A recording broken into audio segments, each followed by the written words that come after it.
basketball team we beat tonight, and I'm start off with the job that DeMonte Williams did on arguably a guy I think is the most talented player in our league, in Stevens, and I can say that because he has torched us in my first 2 years here, and DeMonte didn't score a point tonight. I grabbed 4 rebounds, but I was so comfortable with him on the court guarding him.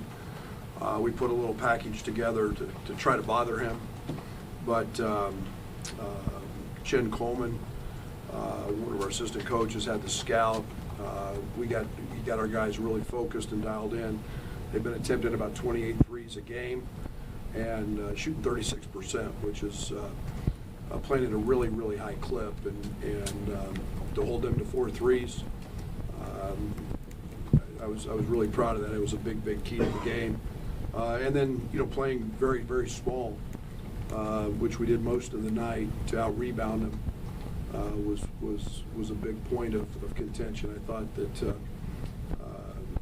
you see why we miss Io when we didn't have him in the last ball game. He did what really, really good players do. He elevates his game, he makes the right play, and was spectacular tonight, and closes games like most players of his caliber do. So a great team. Penn State is a team that's got an opportunity to go very, very deep in postseason play, and we were very fortunate to beat them tonight.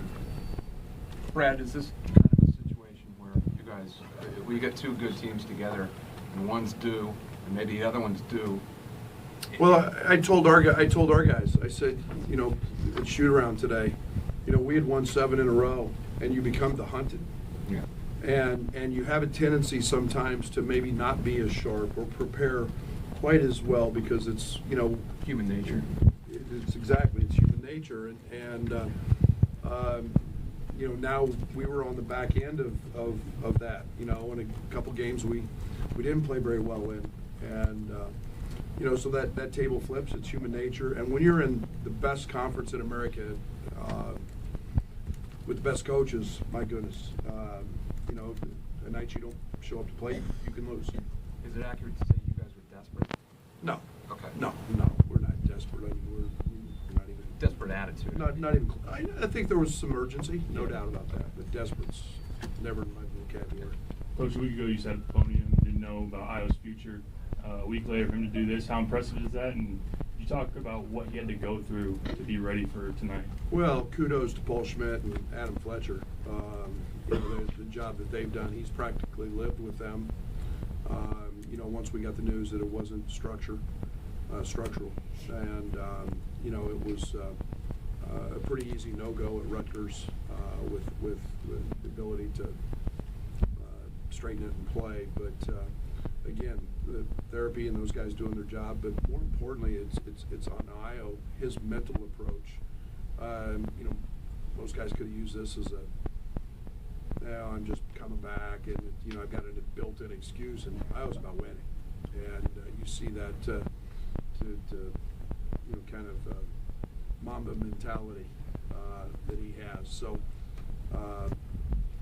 he worked his tail off. He wants to be out there because he's an unbelievable teammate, and he knows we struggled without him the other night, and my hat's off to him.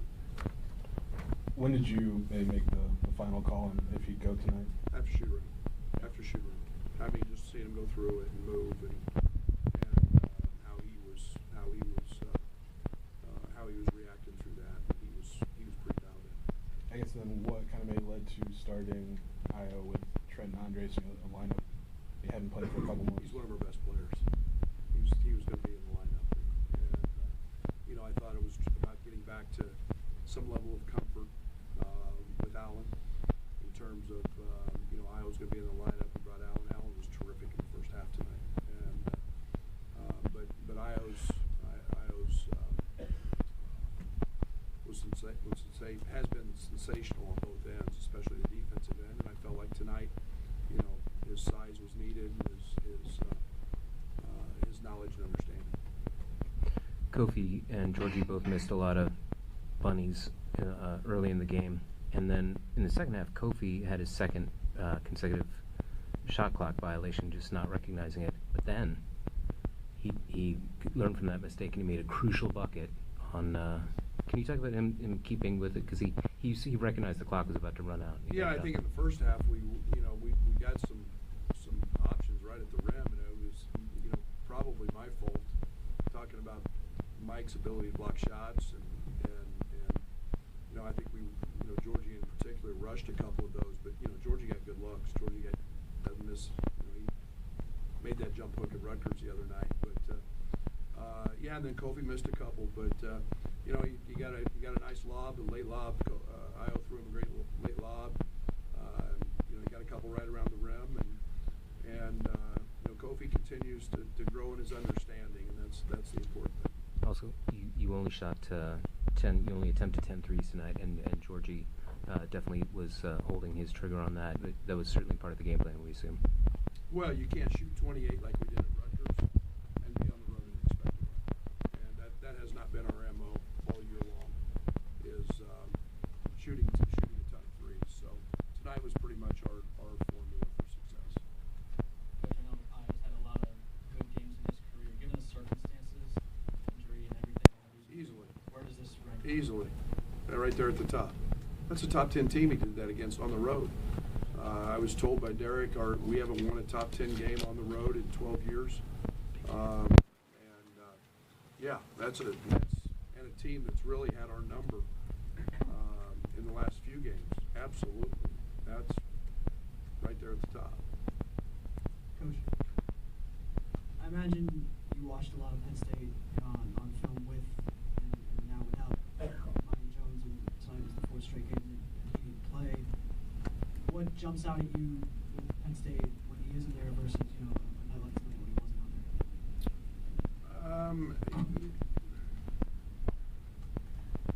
I saw him at Michigan State. That was scary. But I think the one thing is he gives them maybe a secondary handler. And I'm as big a fan of Jamari as there is, but he can handle the ball and gives you a different threat from three out there, and then you put him with Lundy, Dredd, Lamar, and now you've got four really, really high-level weapons. Not that Jamari's not, because I think he's one of the toughest nuts in the league. So, but yeah, that's anytime you lose a really good player, and I think overall he's maybe their second or third leading scorer. Over the course of time, you miss that. Coach, this is fourth Big Ten road win for you guys. Is this something this team just has, or did you instill something in them to be successful on the road? Maybe both. I don't know. We'll evaluate that more at the end of the season. I know we've talked a lot in the offseason about being able to go do this, win on the road, and the formula's been about the defensive end. So I'm proud of us for that. To piggyback on that, in addition to Iowa closing, one of the constants in your road wins has been holding teams down from three. They made 25 in the previous two games. What has been the key there, do you think, for your team? Really good defense, focusing on it, and I think we made a lot fewer mistakes. We lost Dredd one time in transition in the first half. I think that was their only three. We wanted to make sure, if I'm not mistaken, I think Lundy had 6 twos on the year in league play, and Dredd had 9 twos in the year. We were pretty dialed into making sure that they didn't get threes off. Now that you've been through it, what did you think of the all-access game and being mic'd up for the whole time?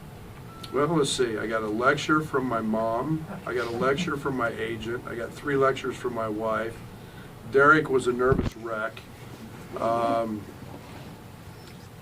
Gosh darn, they didn't give me much credit for having any self-control or anything else. But it's a unique experience, and I think the biggest challenge for me was maybe communicating with the officials. I actually had to tell Terry I really liked him tonight, but I'm kidding. Terry's one of my favorites. So. But it's a different experience, and glad I was able to do it. Okay. Thank you.